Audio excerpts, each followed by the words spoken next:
Okay, welcome back. Now we start the second session, which will be mostly about simulation, I think. Yeah, first speaker is Thomas, who will talk about Monte Carlo production.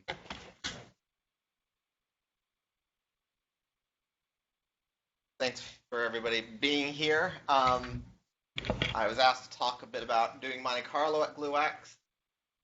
So ultimately, if you're playing the game at home, the goal is to learn how to produce a sample of like omega to pi plus, pi minus, pi zero Monte Carlo.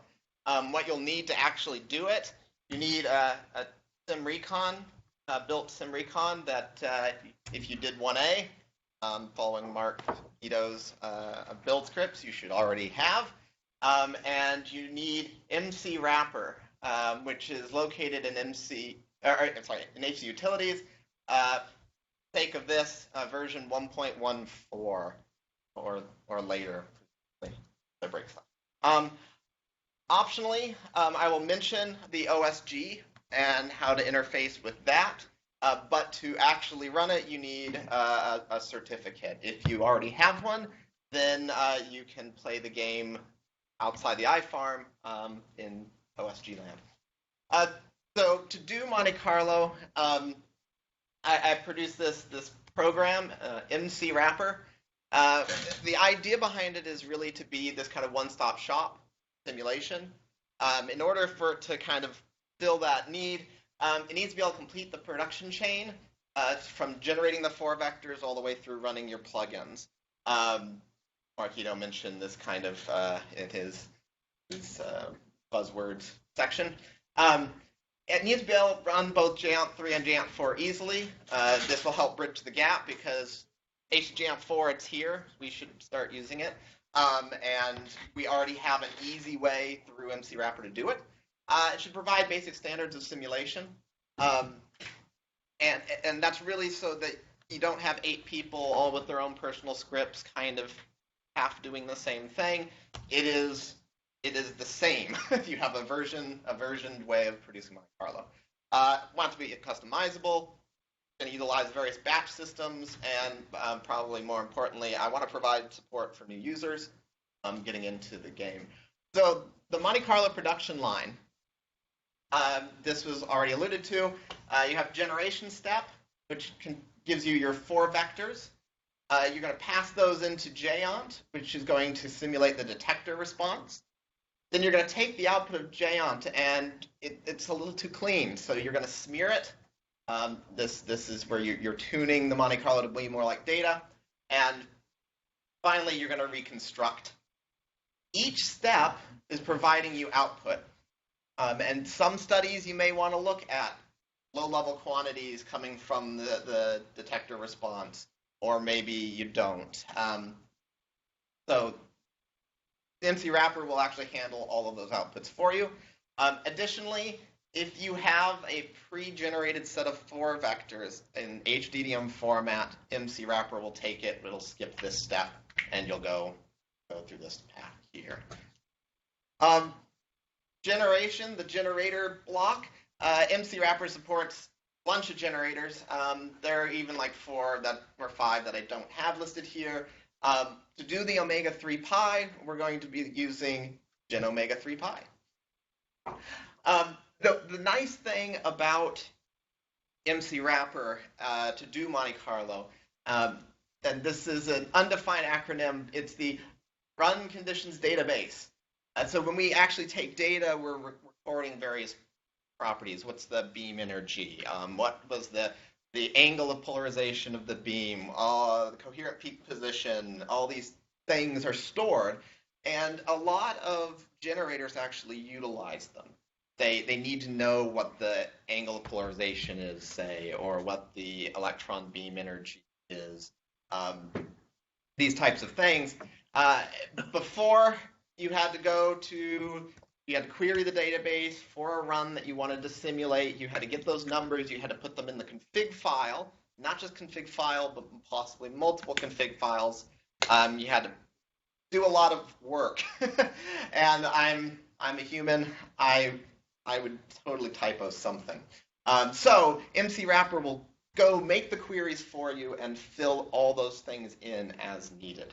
You don't have to think about it. So it takes the legwork out of grabbing the right values.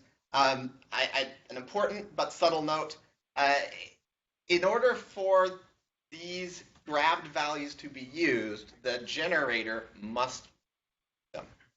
If you have a generator that has a hard-coded beam energy, I can grab all day long, it's not going to do anything. So you really need to make sure the generator you're using actually supports these, or you may have to, in your personal copy, change some things around. But that's just a caveat. The next step was JAUNT.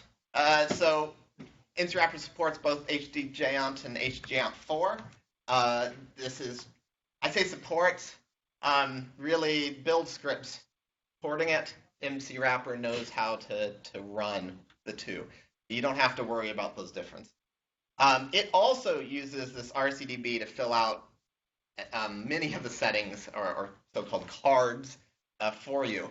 So again, you would have had to find the value, and you have to put in the generator config, and then maybe you'd have to put it in this control file for JAUNT, and you have to not make a mistake. It'll do it. Peter, it's good at that. It also, we can add in this step, we can add in or remove backgrounds. There are three main types: random trigger, beam photon, and custom file. We'll go a little bit more in depth with those later. Once we get the output, MC Wrapper will run MC smear, so it takes that output and it makes it a little worse. MC Wrapper will actually tell MC smear to fold in the random trigger backgrounds. Again, we'll talk a little bit more about that in a bit, if you desire. Finally, we end up at HD root. It'll run your plugins. So we had a talk by Alex about the plugins, and you don't need to use yours, or you don't need to make your own plugins most of the time, but you can run those plugins in MC Wrapper, part of the analysis chain, or I guess the production chain, sorry. Ultimately, when you pass through everything, you should be left with root files, trees that you can merge, do further analysis, or DAN arrest HDDM files. So how do you get MC Wrapper? Well, if you did 1A, you already have it. MC Wrapper contains no compiled code. So it's ready to be used. It's just some simple scripts. Simple scripts. So how MC Wrapper works, and just as a kind of a note, if you're going back and look at this, there's a variable that's set up called MC Wrapper Central. It was actually flashed on Mark's slides earlier. Don't run MC Wrapper from MC Wrapper Central. You can do it. It just can lead to potential. So to actually run MC Wrapper, it takes in two things. It takes a config file in and command line arguments. And the idea is the config file tends to be things that you change very rarely. I'm studying some reaction, and so the generator I use is probably not going to change. But how many events I want to generate, what run number it should be, whether I want to save on a specific run certain files, that's changes a lot. So that's in the command line. And these two things come together and go into a script called GlueX mc.py, and its whole job is to interpret these options and configure the actual engine to make your Monte Carlo. It will also run the script, or it'll submit it to, say, Swift. So here at JLab, MC Wrapper is already integrated, so you don't have to know about Augur because you have Swift. With MC Wrapper, you don't even have to know much about Swift at all, and you can make Monte Carlo with Swift. The engine itself takes in the options, the configuration that the conductor says, and then it decides if it needs extra files, parameters. For JAUNT, I templatize the control file for JAUNT, so it'll get a copy of that. Maybe it needs a random trigger background file. Maybe it needs stuff to do its job. It will gather it up, and then hopefully everything goes right and you get your output. Okay, so this is a dizzying array of command line parameters you can pass in. The thing I want to highlight most is run it. You're going to run GlueX MCPY, your config file, or the path, including the config file. You don't have to run it next door. A run number, or run numbers, and number of events, and then your other options. And the other options look like this. The most important ones are perhaps the per file. Says, I want a billion events. You don't want one file with a billion events or one job producing a billion events. You may want each job to do 10,000, 100,000, 250,000, however many you decide, and that'll sort them per file. And then the batch. You can tell it, default is to do it interactively, but you can say, hey, MC Wrapper, I really would like to run on a batch system. And that will be configured in the config file.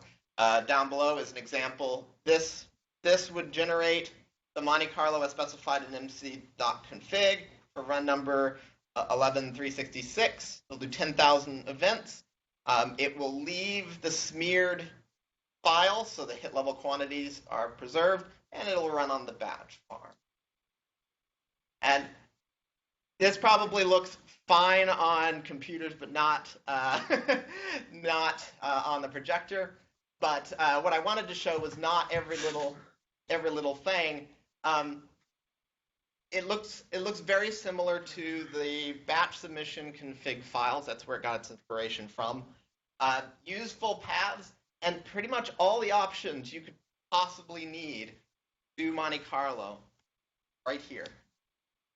Right there. You don't have to look in 12 files. You don't have to dig around. It's just right here. So, for example, might be hard to read, JONT version equal 3. You want JONT 4, change that 3 to a 4. Done. Running JONT 4.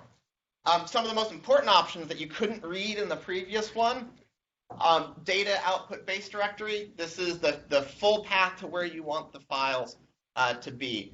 MC Wrapper will actually create the last directory if needed. So if I'm working at work hall D2, home, T Britain, and I have this output folder, it will actually create this output folder if needed. The generator config, this is actually telling the generator how to produce those 4 vectors. It's very important. Maybe I think Elton will talk a bit about flat Monte Carlo versus ones with all the physics baked in. So that's the generator config file. Most of them contain hooks to make your life easier. You can look in the corresponding folder. So MC Wrapper Central generators. There'll be a list of folders of each generator. In there should be an examples folder, which will give you some of the config files. And you'll notice that a lot of them will have all caps like temp something or other. And that's hooks for MC Wrapper to come in and change those. The background is very important. So here are the 4 background types. None removes the background. You have a pure sample, in this case, omega to 3 pi. Or you can say beam photons, which adds in this kind of EM background, which is a bunch of beam photons that are just kind of thrown into the hall. Tag only. Tag only says I want those accidentals, those out of time accidentals that Justin talked about. But I only want to simulate it up to the tagger. I don't want to actually populate any possible hits down in the hall, just the tagger accident. And then there's random. Random, actually, for those who maybe are very new, when we run, we actually take kind of an asynchronous trigger. It's just every so often we're taking data. That data is actually fed into the Monte Carlo to provide the background, kind of the random noise of the detector in the hall. To use random, it actually requires you to say random : and then put the GitHub tag of the sample, the SimRecon that you want. This is important because ultimately you're comparing the simulation to the data. So whatever reconstruction you did, you really want to treat the Monte Carlo exactly the same way, which means what counts as a hit in the random should count as a hit when you're simulating it. So it's really driven by having the same software, the same reconstruction software is going into producing these random triggers. Finally, last but not least, the custom plugins. You can provide either a comma-separated list, so kind of like that config file, dan arrest, comma, monitoring hist, a comma, reaction filter, and then you do the command line arguments. Or perhaps more powerfully, you can do file colon and then put the full path, including the config. This would be like the reaction filter that Alex showed earlier. And it will actually run the reaction filter for you. Yeah. On the randoms or on the background, the default should be random trigger backgrounds generally for everyone. If you're doing simulation, if you're not using random trigger backgrounds, you should have a good reason. Yeah, I agree with that. Yeah. Currently, I think the way it stands, if you leave it default, it'll actually complain because this simrecon tag is actually new. I should go back and make that a little bit better. So, actually generating Monte Carlo here at JLab. In that path, the group Hall D software workshops tutorial, that link that's on the wiki, there is session 2, this is 2A, and there is a file called mctutorial_swift.config, and in there is basically a configuration file, except that it has some square bracket kind of comments. Fill those out, and once you fill those out, you should be able to call this line, and you'll get 10 jobs, 10,000 omega to 3 pi events running on Swift. And you're like, wait, I didn't make a workflow. It doesn't matter. It'll do it for you.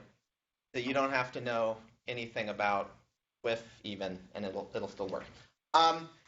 The main things that you have to change, that data output base directory, you need to put it in your home path or wherever you're going to go. Not home, not technically home. Work Hall D2, home, and your username, wherever. The generator config, I actually, in that session 2A folder, I put gen omega 3 pi config. So tell MC Wrapper I want to use that one. You need to tell it the batch system to use. I think this I already set up for Swift, but in just a moment we'll see how you change that. And you need a workflow name, just like Alex said before. Create a workflow. You need a workflow name. It will add the jobs to it for you. You don't have to worry about that. And then your custom plugins, you should use file colon the full path to the config file that was made in 1B. So I guess in 1B there's this reaction filter config file, and you can use that one. And finally, perhaps most importantly, there is an environment file, setup file, in session 1A folder. You need to tell MC Wrapper, hey, use the environment as described in that excellent build scripts way. Always in the future, it is recommended to run a small interactive job without the batch equal 1 before submitting to any batch system. So this should just work. But when you're talking about scales of hundreds of millions and you say go and then the farm gets full and then everything is wrong. It's just waste. So OSG, the Open Science Grid, this has been kind of bantered about a bit. MC Wrapper actually works with the OSG right now, as of today. So the OSG, what is it? It's kind of like a cluster of clusters. That's how I like to think about it, where institutions can donate computational resources, and because they do that, they have access to the grid resources. It's not strictly true anymore, but that's kind of a nice way to think about it, is you put your resources into the pot, you get to use the entire pot. Jobs submitted to the grid get placed on an available node somewhere. So it's one of the beauties of it. When you do Swift, I know it's here, it's JLab. got an email from Richard once. He noted that my stuff was running at Yukon. I didn't tell it to do that. Ended up. You do need a grid certificate, and you have to have a valid virtual organization. GlueX is a valid VO, so don't worry about that. This is a starting point to getting a grid certificate for those that don't have it. And then you also need a submit node. So there's this SCOSG16 at JLab. Sorry, Mark, the secret's out. Yeah. Are these grid sites all available all over the country, and how do you negotiate the allocations on these things? That's the brilliant thing about it. As the user, I don't have to care. They have somebody cares. Yeah. There's a facet called Gliden, which is managing essentially the workload across the grid. There has to be an agreement between what we're running the sites. Yeah. If you were going to add your cluster in, I believe there's a software stack that you have to install that gets that communication set up between the grid and individual. These are not just nodes that JLab has access, like Yukon, for example. These are nodes that you don't even know, like the University of Kentucky or something. Yeah, sure. And who's ever part of this cluster of clusters, it may run it. I do believe, I'm not 100% sure, but I think that owners of clusters can set certain priorities, so they can say, like, I want Yukon jobs to run fast, or GlueX jobs to run first over whatever other simulation the grid is handling. But from the end user point of view, sitting here at JLab, and I want large-scale Monte Carlo, you send it to the void and it comes back. So under the hood a little bit, the OSG is essentially just a Condor with a few special configurations, but the important thing is already integrated with MC wrapper. So if you're on the submit node, so SCOSG16, and you say batch sys equal OSG in your wrapper config file, it knows how to form the submit file. It knows how to submit the jobs to the OSG. It knows what it needs to take with it, and it does all of that. So submitting an OSG job is basically equivalent to submitting a Swift job, and you don't have to know much about either. You do have to note the output directory must be mounted on the submit node. It goes without saying, but I just want it noted there for completeness. If you tell it to put it on a file system that's not mounted on, say, SCOSG16, not going to have a great time. So there's an example of this OSG configuration file in the Session 2B tutorial folder, and if you go in and you compare the Swift to the OSG, you'll notice that there's one difference. The Swift OSG now. So the output, you've told it to go to data output base directory, and you get three folders. Read it there, but you have your configurations, your HDDM, and your root. So this is just an example that I did based off of Mark's build scripts. I made sure the script works. It did. The configurations folder will contain two folders, JAUNT and generation. JAUNT will have the control.in that's actually used. So when JAUNT runs, it needs its own configuration file. And I keep a copy of each job's configuration file. So in case something goes screwy and you go, job 87 is messed up, in JAUNT you can see and make sure, oh, it actually used the same thing or the correct thing, or maybe something got corrupted, I don't know. It also, in generation, you actually get the config file that was actually used in the generation after it's filled in the things. So you can look and see, did it actually fill in the correct values to what I intended or wanted. HDDM will contain all the stuff that's star HDDM. Root will contain star.root. And there may be, if you did batch mode, a logs directory, which will be the logs. For OSG, you get out, error, and an OSG kind of glide-in log file. For OSG, if the job crashes for whatever reason on the OSG, all the files in the running directory will be returned to your main data output base directory. That's not true on Swift. If it dies, it's somewhere in Swift land, and there may be commands in Swift to get it to give you the folder back. I don't know. No, not really. Okay. Yeah, you're kind of lost. But in OSG, you'll get that stuff dumped back. Just as a point of note, for the root files, say, it's really important to run MC wrapper kind of in a clean folder, because how it decides what to move, it actually sets up shop and says, what are all the root files in my directory? Those were probably already there. I didn't make those. I shouldn't touch them.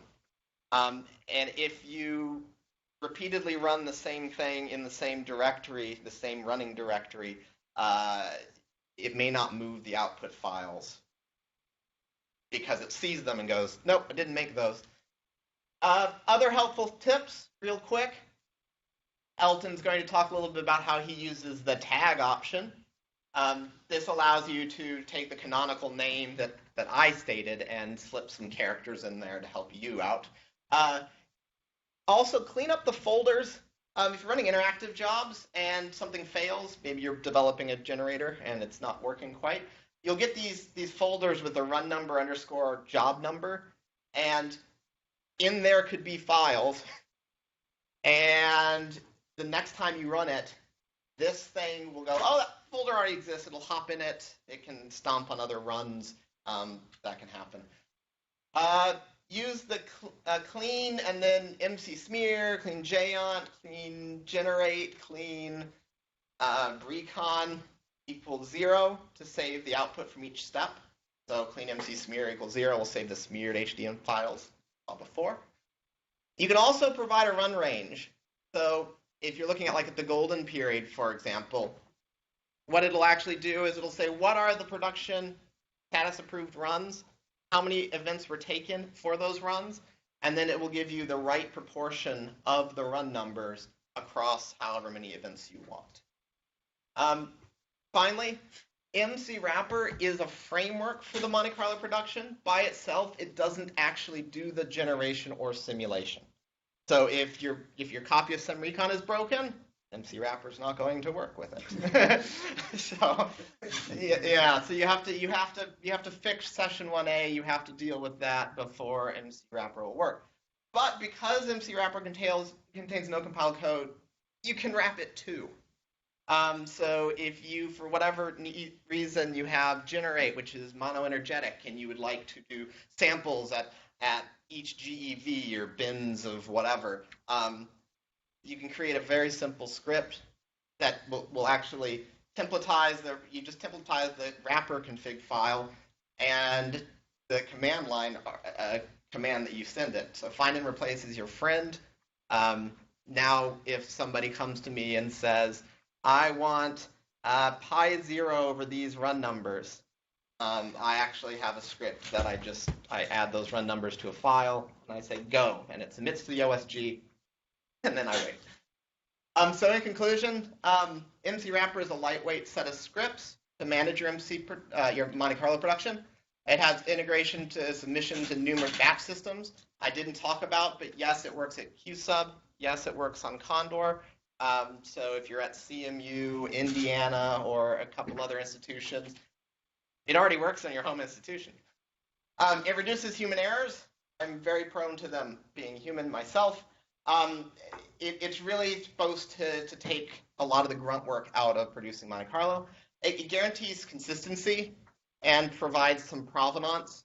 So if I'm comparing my Monte Carlo set with somebody else, and I say I use version 1.14, and somebody goes I use 1.12, and we're seeing differences, we can actually ferret out what those differences are. And because it's all done by scripts, when you ask it to do something, it'll do that thing repeatedly. It's also very customizable for a wide variety of use cases.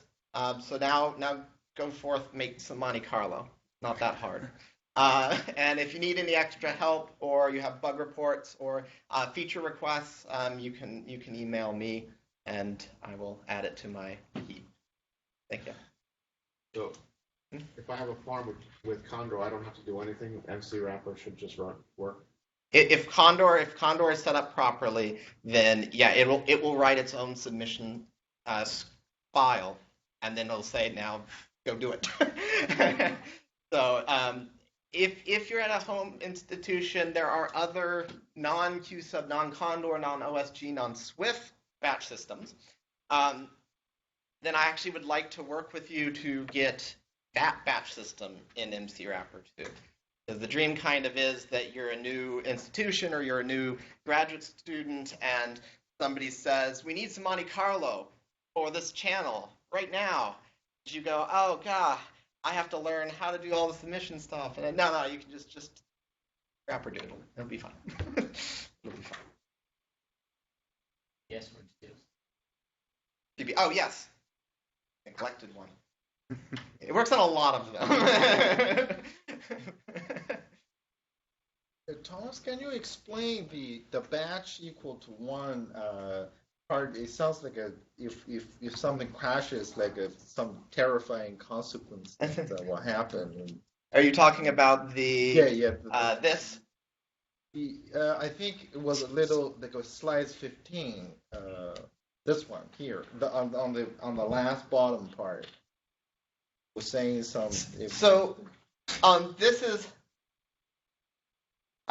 so small anecdote, which I'll mention actually during the collaboration meeting. But in development of MC Wrapper, I put in a feature mainly used for QSub. I didn't put a constraint that only QSub can use it. It was toggled on, and it brought the JLab arm to its knees because a large sample was submitted to Swiftland, and the first thing they did was jump back to like the work disk, and then set up shop and started happily making Monte Carlo.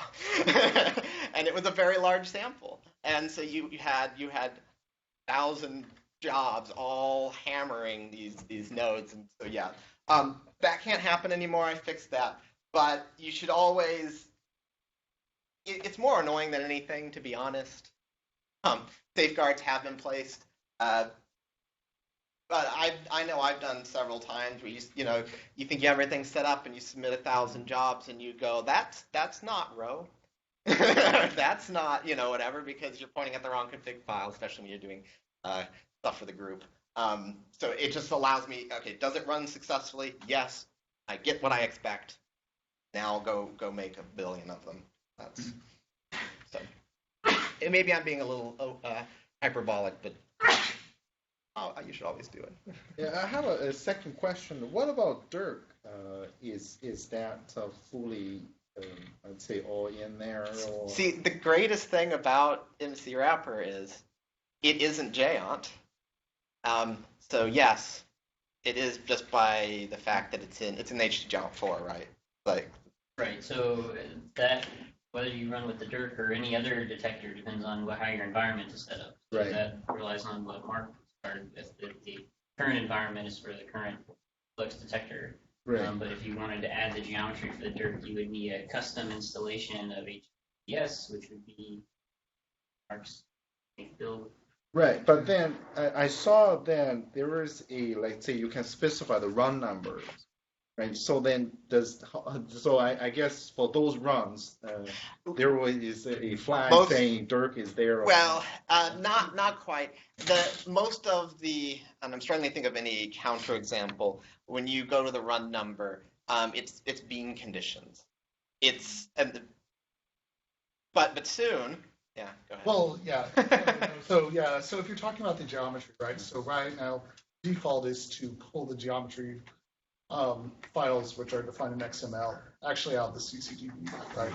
So unless you're generating HDJON style simulations, which are going to be doing, but for the Dirk you don't want to do that. So I mean, unless you're doing that, you don't need HDDS. So and there's a couple things that we should do, right? So we have a couple different. It's kind of maybe another talk or another couple. But the short answer is that we have different variations that you can see variations, simulations that mimic the conditions in the data. So we also have variations that are used for some generic studies and things like that. But actually, yeah, what we need to do is we need to supplement those dirt things, basically, because right now the default is to not include the dirt. So we need to set up conditions for the commissioning run.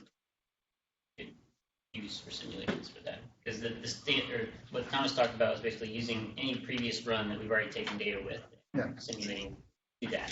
But we're talking about future runs. Yeah. Well, yeah. I mean, if you give me the geometry files and tell me what conditions you want, it's pretty easy. And once that's done, then it'll happen in the behind the scenes, and you really have to care. Since it is brought up, I mean, I think if you have some geometry that's non-standard, and I will be talking about a non-standard geometry for this CPP experiment, I think you got to be very careful. You can't just run things out of the box. In particular, JAM3. So JAM4, I mean, things are in JAM4, so a lot of this machinery actually may work. But JAM3 has the geometry linked into the code. So even though it might even say that you're getting stuff out of CCDB, you don't have the code consistent with that, it's not going to work. So I think any non-standard geometry, you have to talk to experts. Make it standard.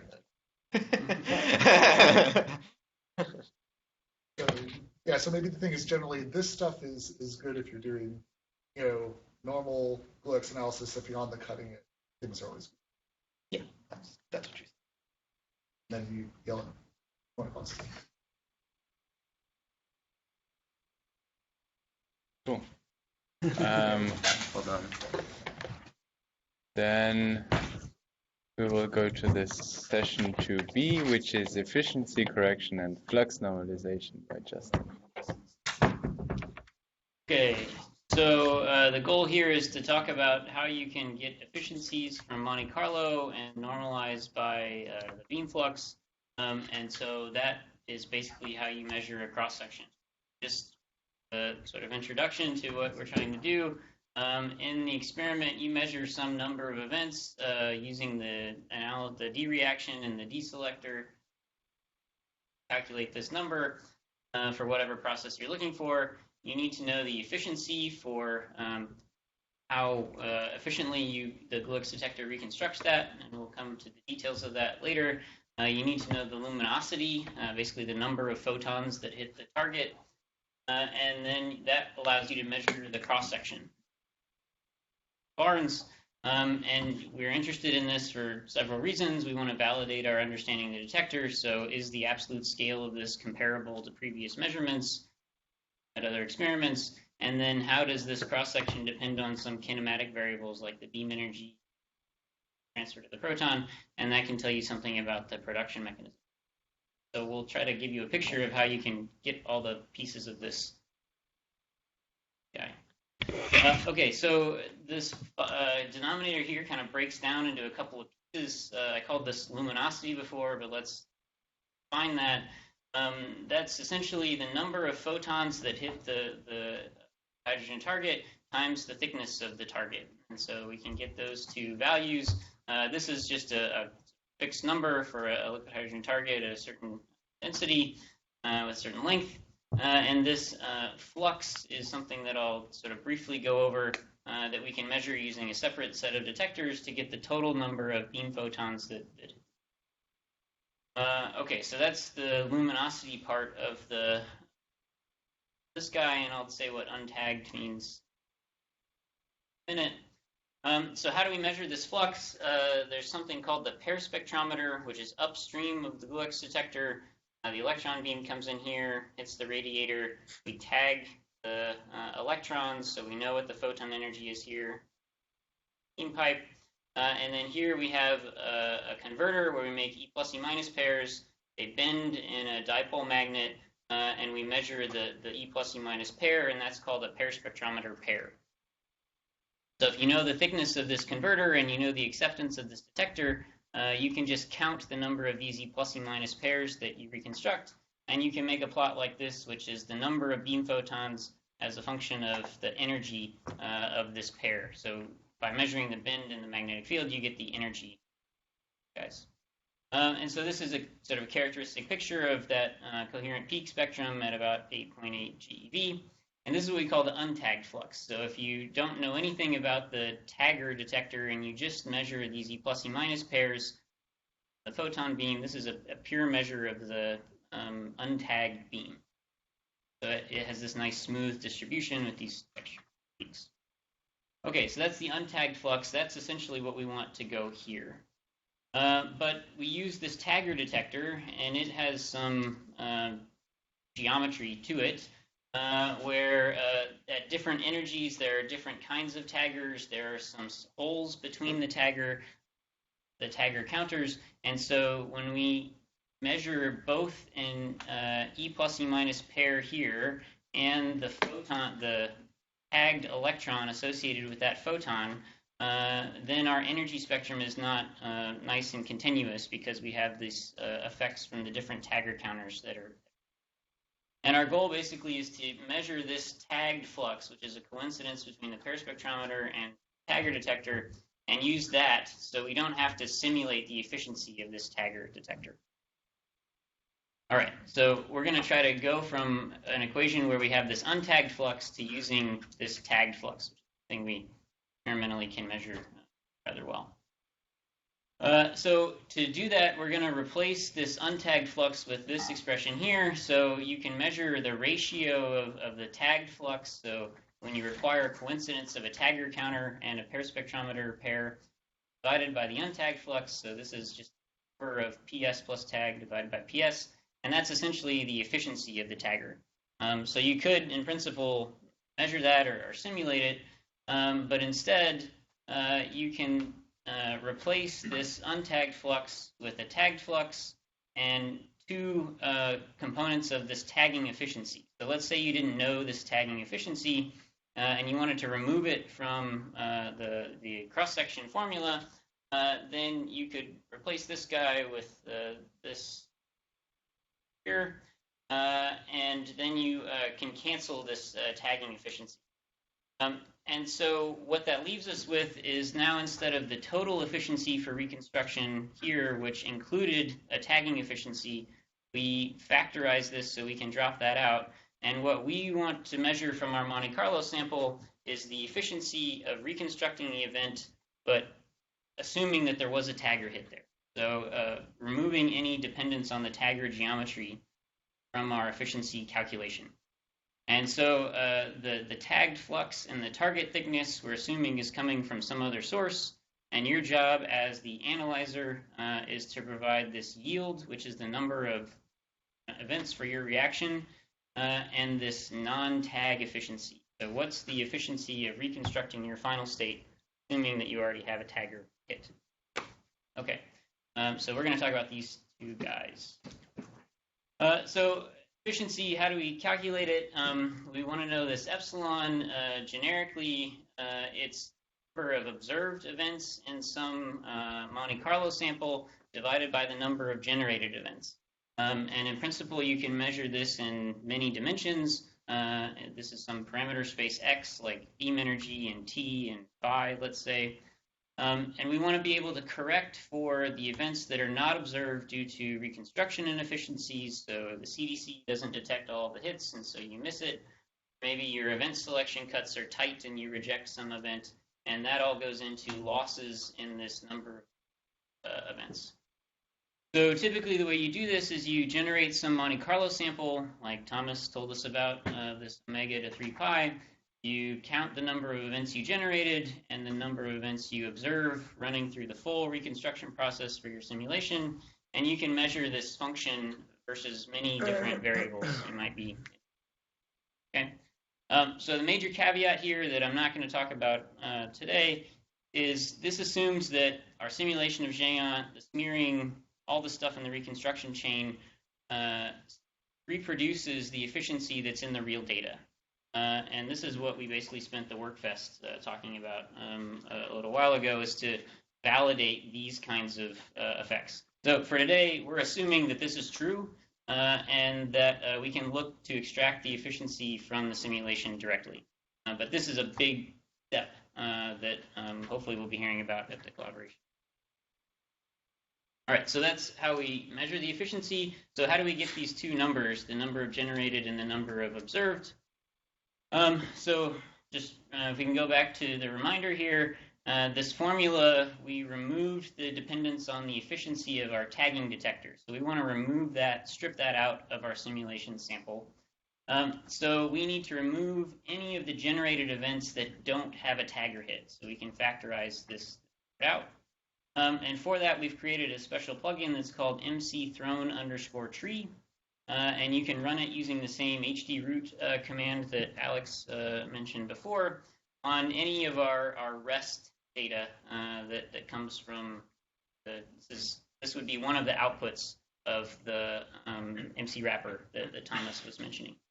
So what does this guy do? Well, I guess first I have to say what it should be. It should be a standard part of analyzing any simulation data set. So you're always going to want to be able to look at this efficiency, and you can't really do it right without rejecting these generated events without tagger hit.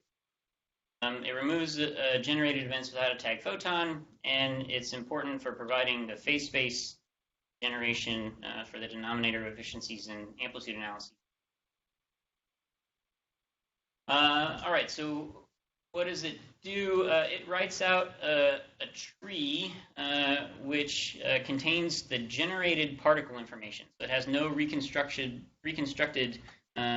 information inside of it. And this tree, however, is not in the same format as the ones we use for our typical physics analysis. You can't read it in with a deselector. So instead, you have to go back to Root's old T-selector method. And this is an example of the command line you would use to do that. There's a make selector.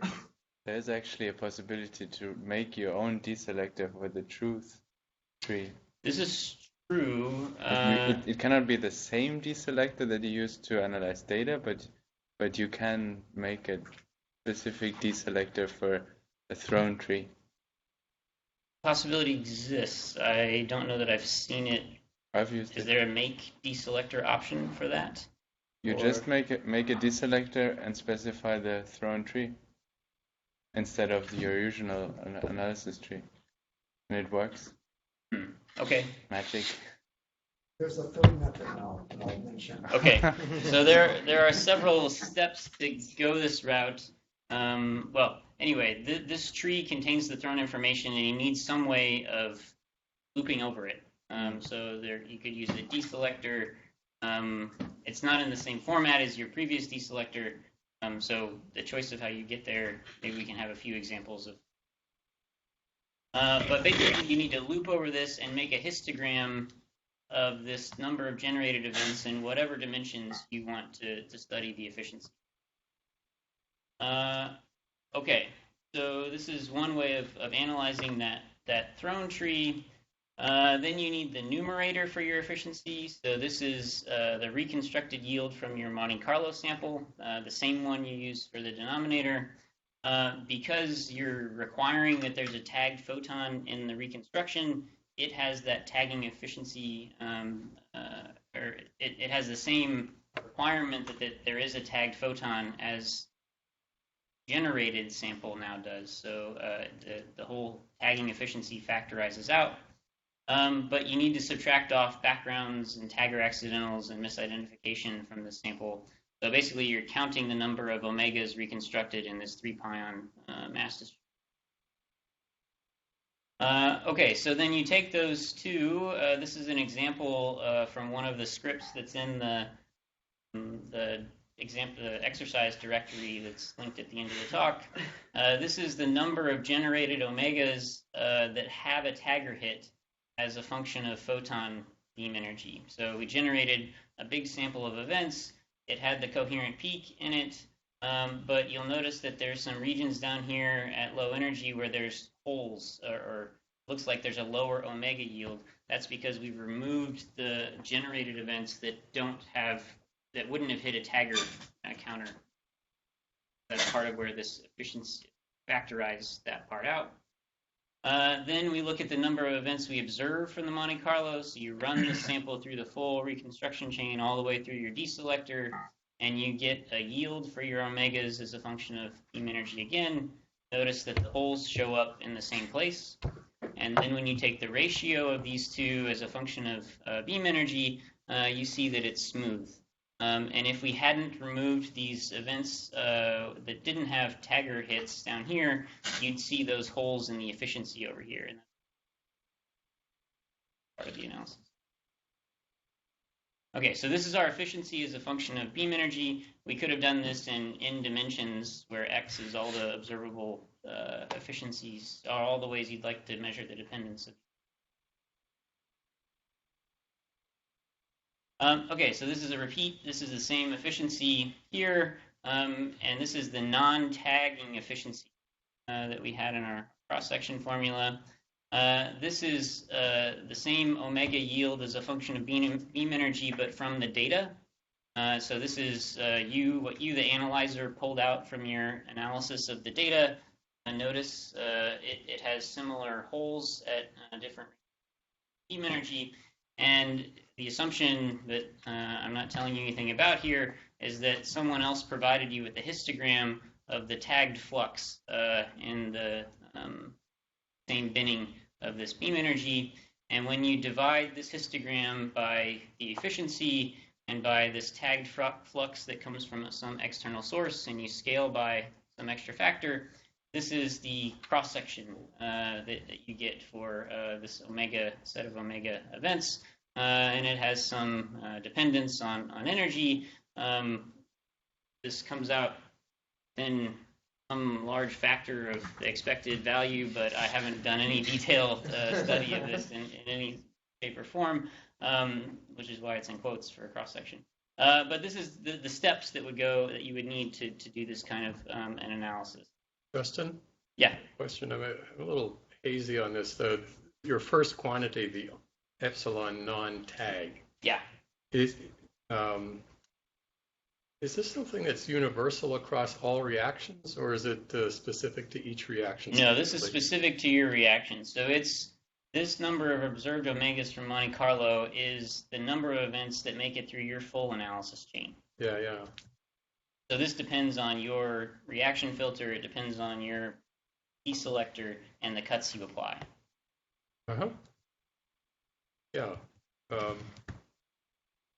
Yeah, so one reaction has to be modeled perfectly to get this right. But I still don't see why it's a different answer for a different reaction. Right. Because what you're trying to compensate for are the holes in the tagger. No, that's compensated for automatically by using the tagged flux here. So the assumption is that this number of omegas that you reconstruct has the same holes in it as the tagged flux. Yeah. And so this should be agnostic about the tagger geometry. So the requirement is here that the tagger geometry is the same when you reconstruct your events and when you reconstruct the pair spectrometer event. Yeah. And there's no assumption about a reaction in that comparison. Right. So the only thing that's reaction dependent here is this guy.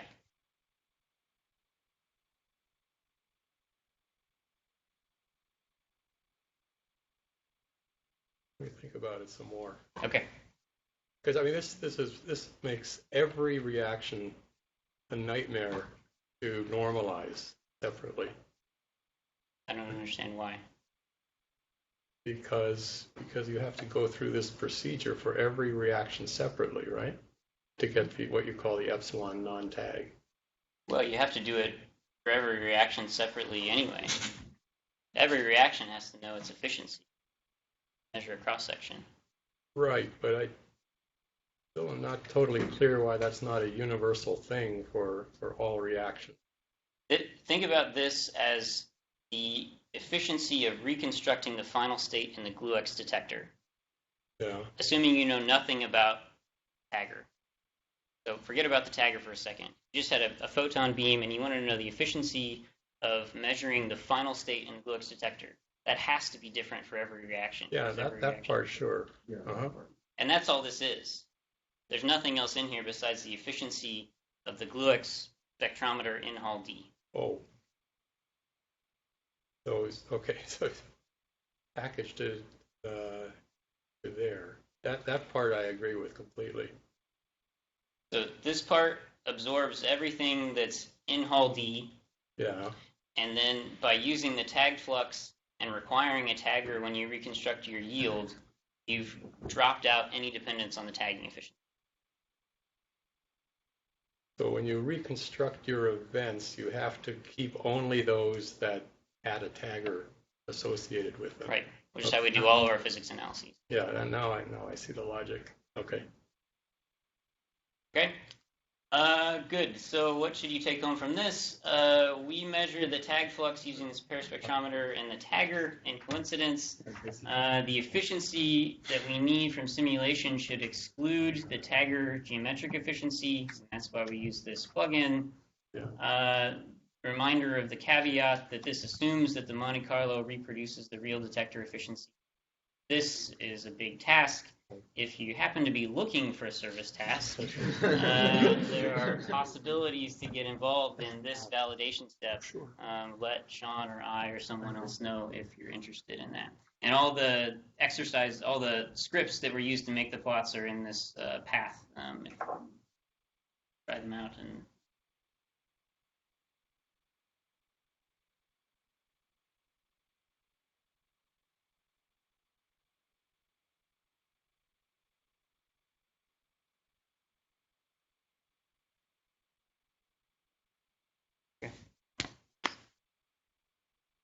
Okay, thank you, Justin.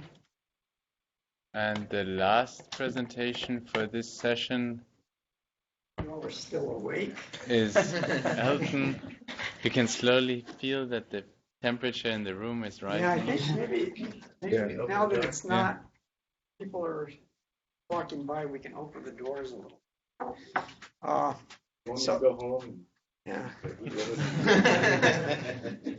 Unlike everybody else up to now, I'm not an expert. I think everybody else that has talked about this is kind of an expert in whatever they've talked about. I'm just going to go through an example from beginning to end and tell you kind of how the pieces fit together. And I'm doing this for this charge pion polarizability experiment. So unfortunately, it's not consistent really with the rest of this tutorial that kind of focused on omega production.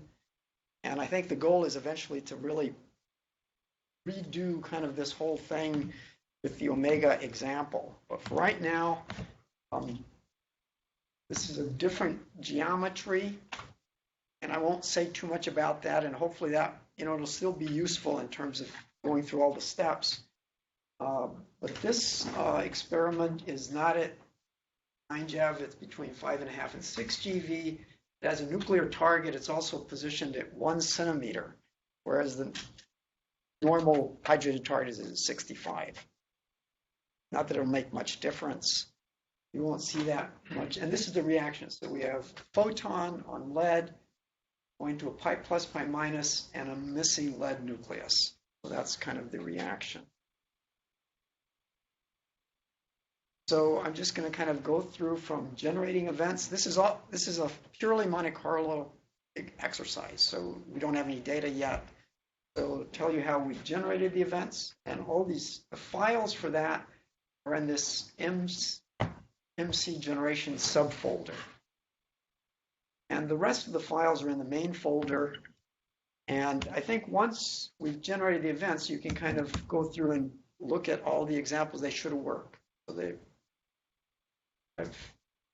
but they're kind of separate from the rest of the tutorial. So we generate events with MC wrapper. Do this for 2 sets of data. For phase space, which we call flat, not to be confused with flat trees. This is common. Anyway, phase space or flat, and signal. I know with a star, signal is just because we're substituting this for data. So we're generating the data as well as the phase space. And MC wrapper runs things through HEGant, MC smear, reaction filter, kind of as that's what we told us about. Then we're going to go through the deselector, and historically I call this deselector 2 because I used to have a 1. guess I had a, and this will produce output files, which we'll talk about. And all of these steps you've already heard about in this tutorial. And then do the conversion to AMP tools, and then just show you how to fit this. And your friend in the digital age, there's streamline2.csh, which is in the file. And it's basically a script that just goes through the whole process. Starting from the analyze step. So it kind of assumes you've generated the events. So it assumes you've generated the events, but then from there on, it just runs the deselector, and it just goes through all the steps. And we'll go through these kind of one at a time. Okay, so generating the events. This is the configuration file. It uses a non-standard G control, but generally you would use the default. The tag is very useful, and it just, in this case, I generate events with different amounts of background. So it just should be a 10. So tag 10, this is 10 times the normal luminosity. And it's just useful to keep track of the events that we're generating. The other thing is it specifies the output directory, and I will have two sets of files. One is flat, which is for the phase space, and one for signal. So it's specifying the event generator for the signal and the output file for the signal. And this is the background rate. So those are the main things that I would change. Generating the file, then submit the file to the batch farm, and if I submitted 1 million events, then it divides that up automatically into 100 different files that get submitted to the batch farm, and you have 100 files appear on in this directory. The other thing it does is it runs these plugins for you. An example of the script that I guess I did. Somewhere I specify that script.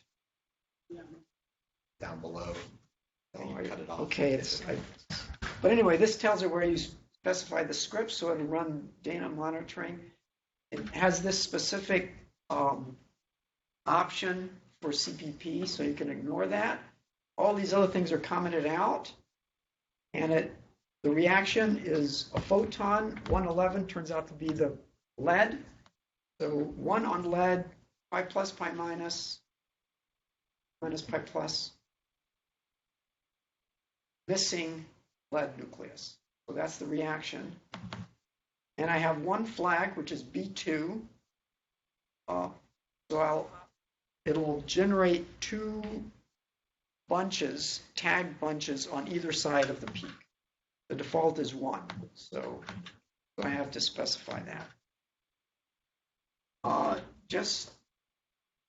Maybe this is maybe obvious, but you could run this directly just on the command line with hdroot, plugins, monitor hist, reactant filter, give it the P reaction option, the P reaction flags, Kalman filter.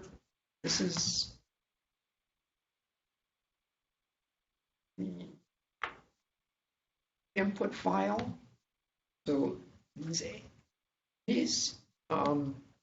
this runs on the REST files, which are being produced by ASDJANT, MC Smear, and then the output file is a root file.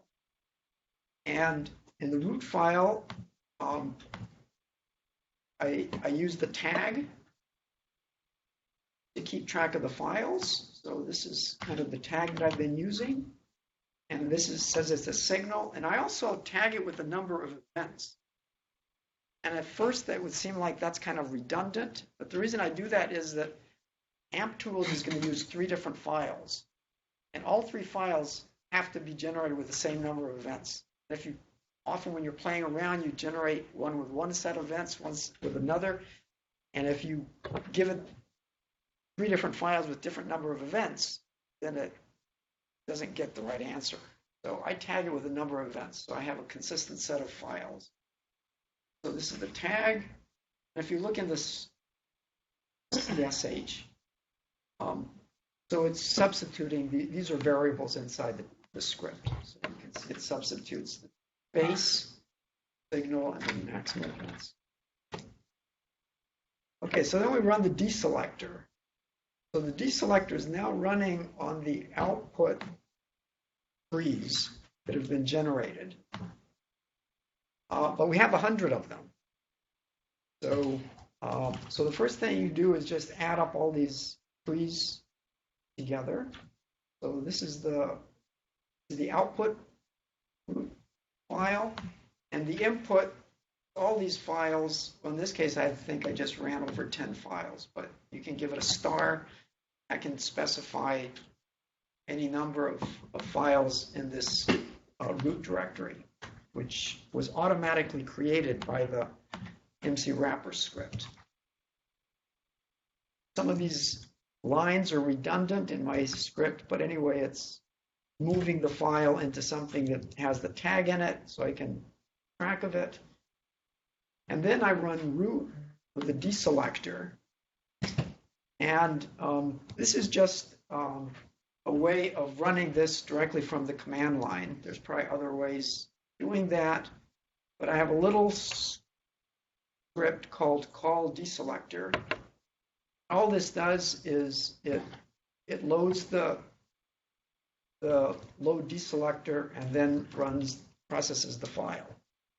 So another way of doing that. But anyway, this you usually do interactively, but if you're going to do it automatically, you want to do it kind of in batch mode. So run root in batch mode, quit after you issue these commands.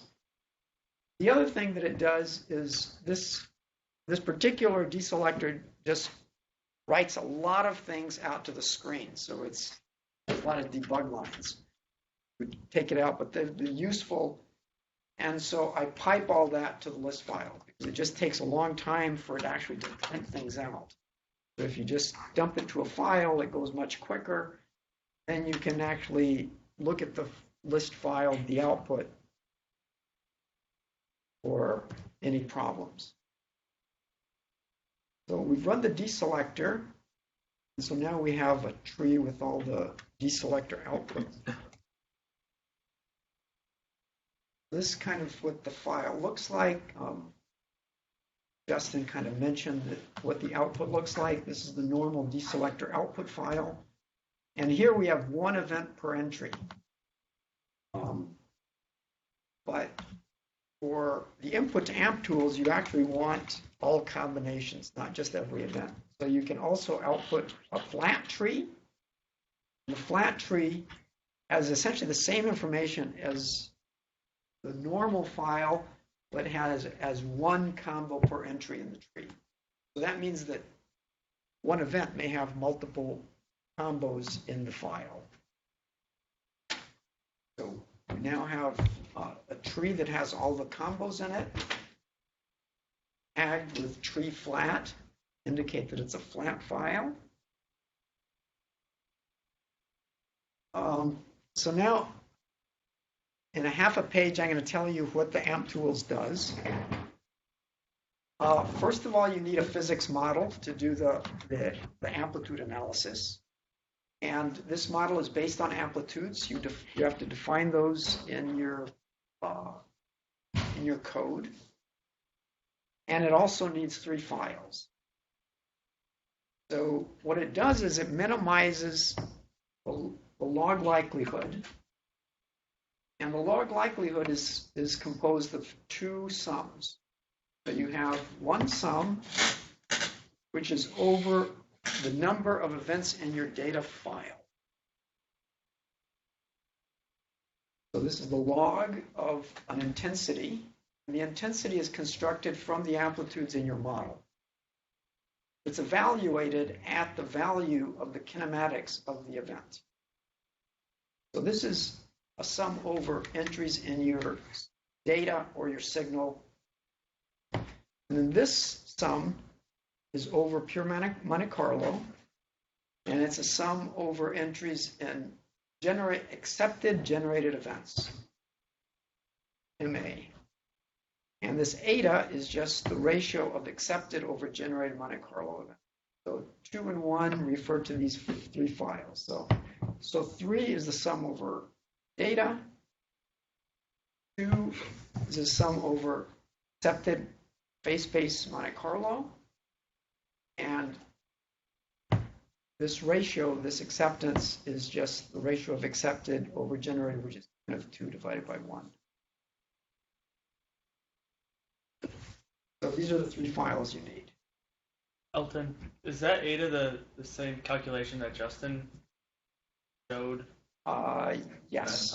It is in an event-wise, unbinned way. Okay. Yeah. So in mine, I was histogramming the ratio of observed over generated. Here, it's per event, you're checking whether it's accepted or not. Okay. Yeah, in this particular case, So this is actually what integrated over. What do the numbers correspond for 3, 2, Okay, 1, 2, 3. They're just 3 files. 3 files? Okay. So this refers to, this is, in other words, this sum only has to do with data. This sum only has to do with number 2. And the only place really the phase space comes in is in this eta. Unless you want to compute, in terms of the fitting, that's all that this is used for.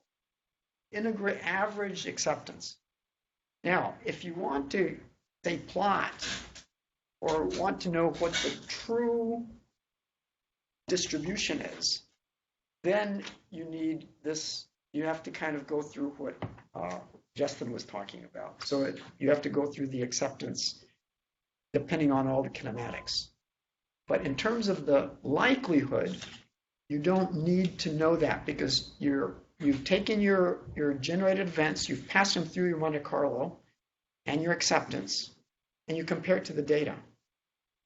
So in some sense, the only place for the minimization is in this average acceptance. But you don't have to know I mean, it's embedded in the fact that you've put your data through this Monte Carlo, but it's not an explicit number anymore, if that makes any sense. You're just comparing data to accepted Monte Carlo. Only if you want to know that, God-given information, do you have to know the detailed acceptance. Of course, you want to know that because that's kind of what you're after, when you're looking at cross-sections. Cross-section is a God-given cross-section, isn't? Yeah, that's why we went to grad school. So you can do this part without knowing the absolute normalization. Total efficiency there to get the cross-section.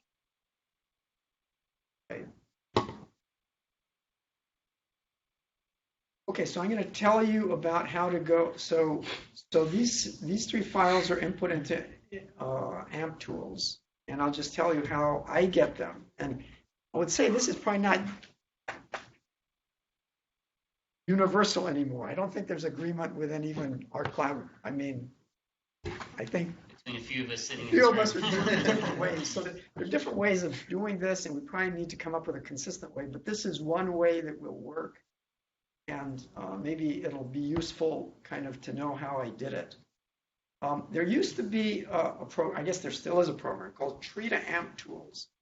And for a variety of reasons, it didn't really fit for me. One reason was that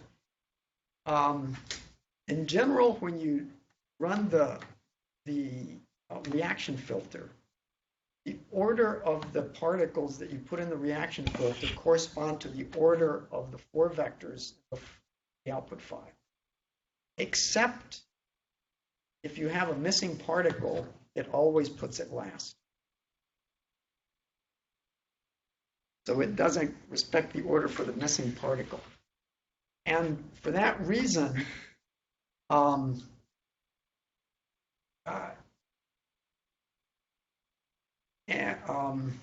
anyway, just the ordering of the particles turned out to be a problem with tree to AMP.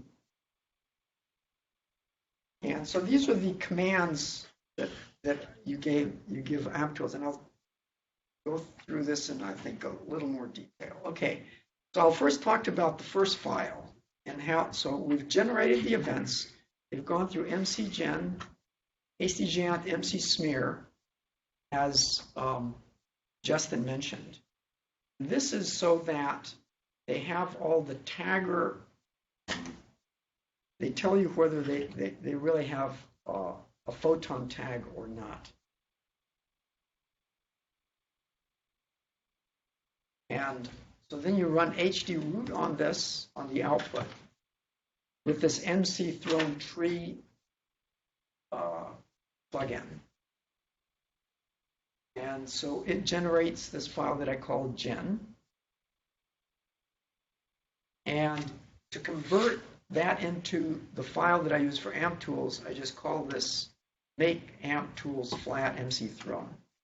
And you can, this is very similar to the one that I use for the data. I'll say more about that, so you can just follow that example. So let me talk about the signal to the data. So I generated, I'm not even going to, the example here is for time tensor luminosity. So you have an in-time peak and you have two out-of-time peaks on the other side, on either side. So there's an in-time set of events and there's an out-of-time set of events. The out-of-time, of course, are background, but the in-time also contains some background, and we can estimate the amount of background by these satellite peaks.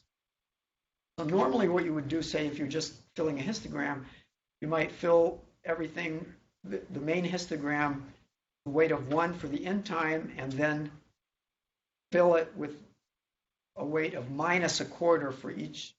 Divide these, take the average of these out-of-time peaks, subtract from the in-time peak to obtain the signal part. And that same type of information has to be transmitted to amp tools. So, so this is what is done. So there's actually I run three different methods to address the out of time or the accidental background underneath the peak. One is called W file and M file. And W means that you just give it all the events and you just weight them, as I said before, with 1 for the in time and -1/4 for the out of time. In this case, there's 4 bunches. If you use more bunches than this. Method 2, you give it 2 files. You give it 1 file with the in time. They're all weighted with +1. And the out of time, give it actually, even though it's going to subtract it because it knows it's out of time, it has a weight of +. And a third method, what you can do is you can just give it the in time events, but weight them by the fraction of signal that you think you have in the in time peak. So so we're going to talk about how to generate these the format for this amp tool. So different ways of doing it, but this is what Thomas showed me after I got infinitely frustrated with everything else.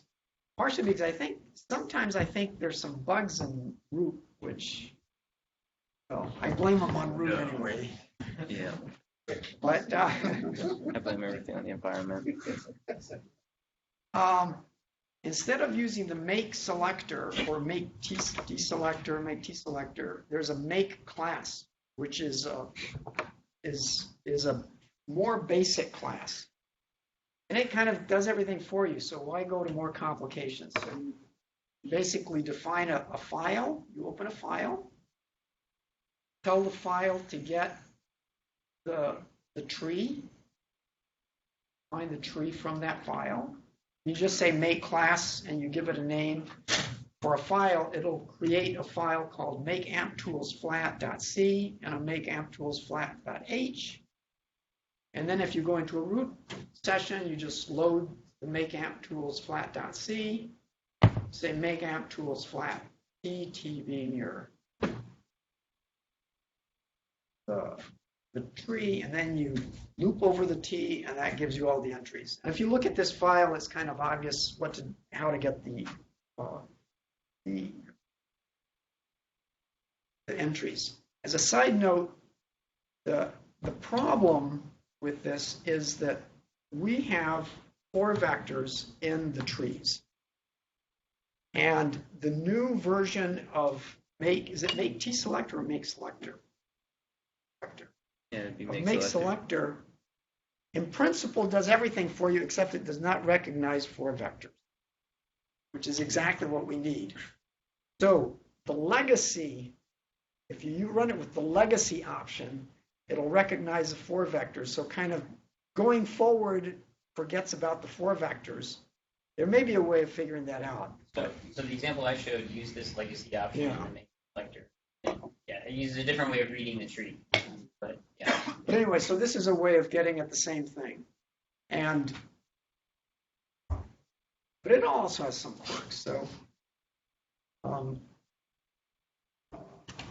so this is the way I run it. I run it in batch mode. I have my little program that just runs the script. Now, if I actually put into the script this code, it will not work. So, trick to do that. So you include make amp tools flat.c up here, and you just, instead of loading it. So,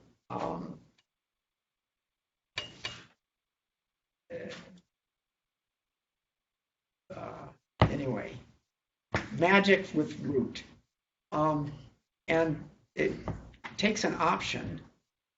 The option is you just give it 1 to 4, and depending on what the option is, it'll output a different output file.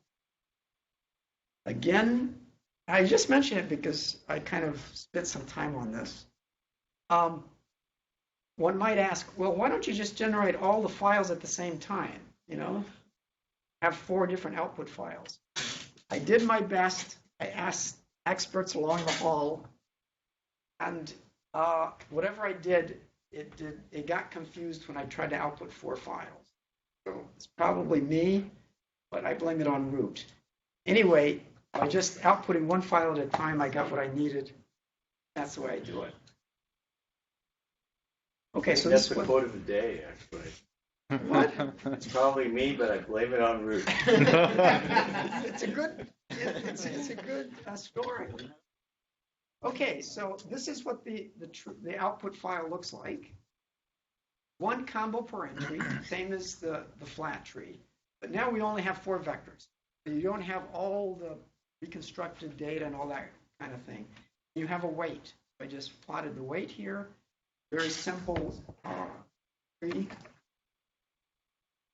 So this is the way you run the fits. You just tell it to do a fit. Give a configuration file. This is the configuration file. We'll see one on the next page. And then there's a program that plots the information, that retrieves the information, and allows you to look at it. That's called 2-pipe plotter Primakov.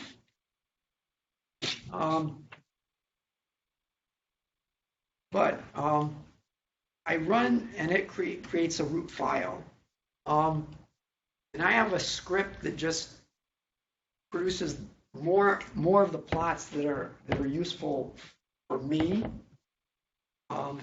And so this is the argument to this script is just the file name. So I give the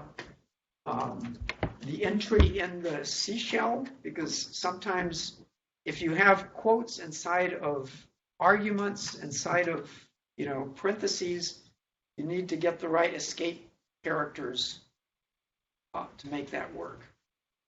So that's the way to do that.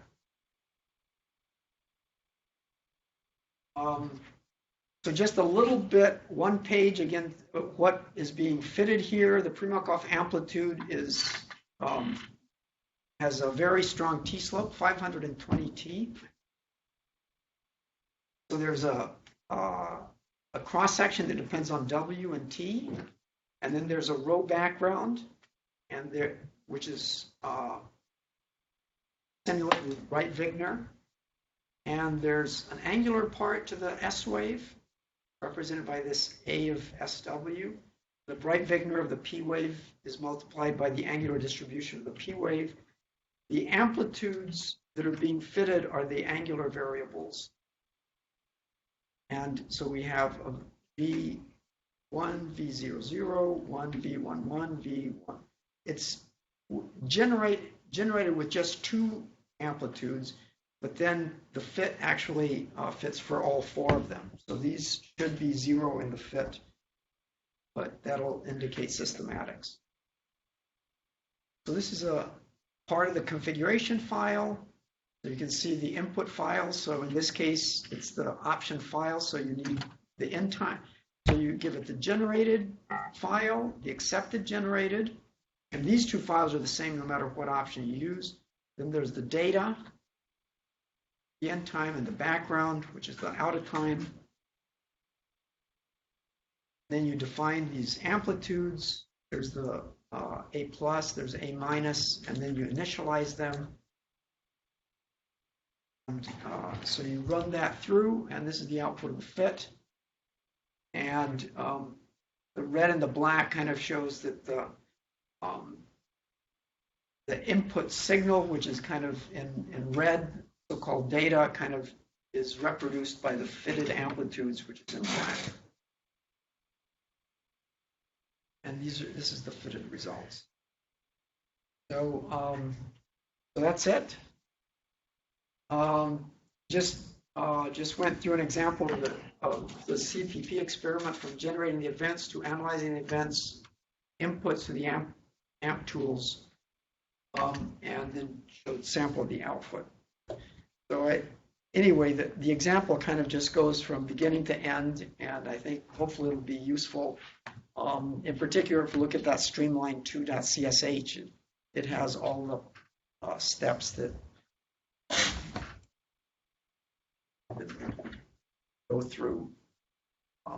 Some of it may be redundant, but anyway, if you go through it, I find examples very useful because they kind of guide you along.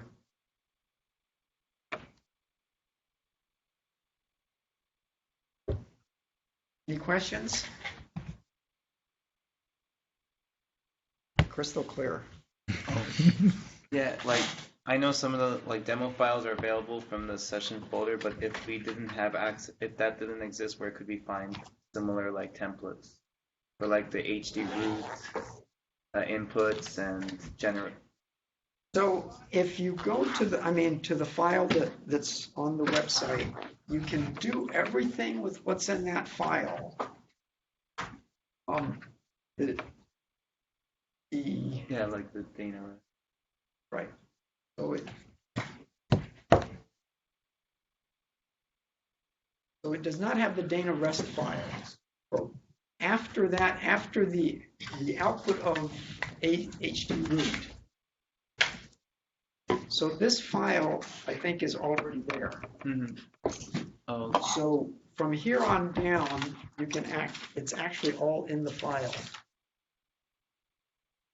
Again, probably as Alex said, you don't want to run in this directory. You probably want to copy them into your own directory and run it there. But from here on out, the root files are already there, so you can just run it. Did I write down the scripts? I think that's all the scripts. The script, as I say, it's all in this one script. Okay. This will do everything for you, but it's not 100% turnkey. So I do a part at a time. I don't run the whole thing all at once. It's just all commented out usually. I'm not sure what I have. I think it's commented out maybe in the example. And to do it, I just uncomment a couple of lines and run it, and the output files will be there, and you can uncomment out the next set of lines, and it'll just run on that output.